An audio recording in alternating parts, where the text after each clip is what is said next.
Experiencing the worst flooding in 30 years, residents in Malaysia's east coast are still inundated with continuous rain, and many remain at shelters while waiting for the water to recede. Next, we take a look at the various distributions volunteers held to make sure disaster survivors felt well taken care of.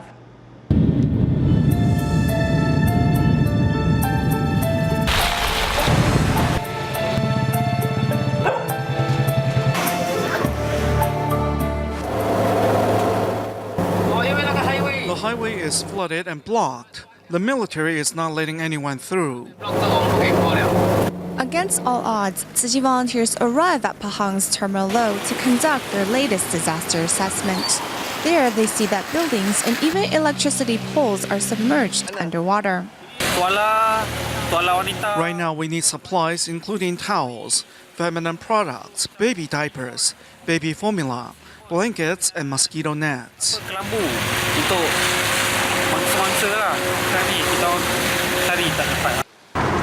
Meanwhile, earlier that morning, a group of Tzu-Chi volunteers set off from the Kuala Lumpur Jingsi Hall for Kelantan's Gua Musang New Village to hold an aid distribution for flood survivors. As the supplies truck arrives, volunteers break into groups, with some readying the supplies into packs, while others check the recipient's identity against the name list. Among the volunteers helping out are also several of the disaster victims themselves. Although my house isn't quite clean yet, I brought my entire family to help because it feels good to help one another in this difficult time. I'm very happy I can be of service. Over 2,000 residents have crammed into the school serving as the temporary shelter. However, with no electricity and running water, many people have not had a shower in 4 days. Food, household items, and all my money was lost in the flood. We're staying at the school temporarily. I can't find a stable job, much less provide for my family. Thankfully, Tzu-Chi volunteers are here to help with this subsidy, which we can now use to buy things to get our lives back.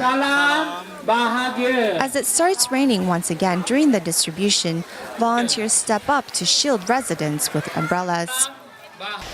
Next, volunteers arrive at the faraway Pulai village, which is known locally as the Chinese Hakka village.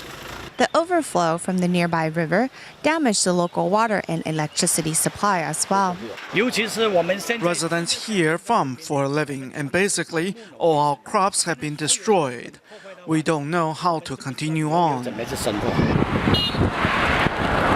Giving much-needed supplies to residents from over 600 flooded households, in this problematic time, the volunteers' love and care is reaching those who need it most.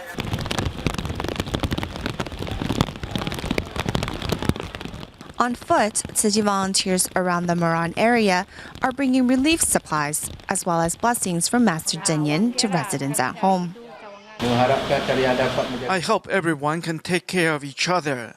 Master Zhenyan and the Tzu-Chi volunteers will be here to lend you our support. The letter from Master Zhenyan and Tzu-Chi's relief supplies have touched the hearts of many affected. I don't know how to express how I feel. This is the first time I have experienced flooding, and you are here at my house giving me relief items. If this was from the government, I would have to apply for it first, but you came to my house to bring it to me without me asking. It's really unbelievable. Over 220,000 residents from the Malaysia's east coast have been affected by this historic flooding. The hard-hit areas are in the state of Pahang, with volunteers from Johor Bahru and Batu Pahat offering their assistance to victims in the Moran district. Earlier in Temerloh, led by director of the Tzu-Chi Kuala Lumpur and Selangor chapter, Jian Lu, volunteers ready daily necessities, dry goods, and instant noodles for distribution. Overcoming rain-slicked roads, 43 Tzu-Chi volunteers from Singapore reach Kuantan, Malaysia, to lend a helping hand. With so many Tzu-Chi volunteers mobilized to help, the survivors of the flooding in eastern Malaysia are sure to feel well supported in these dark times.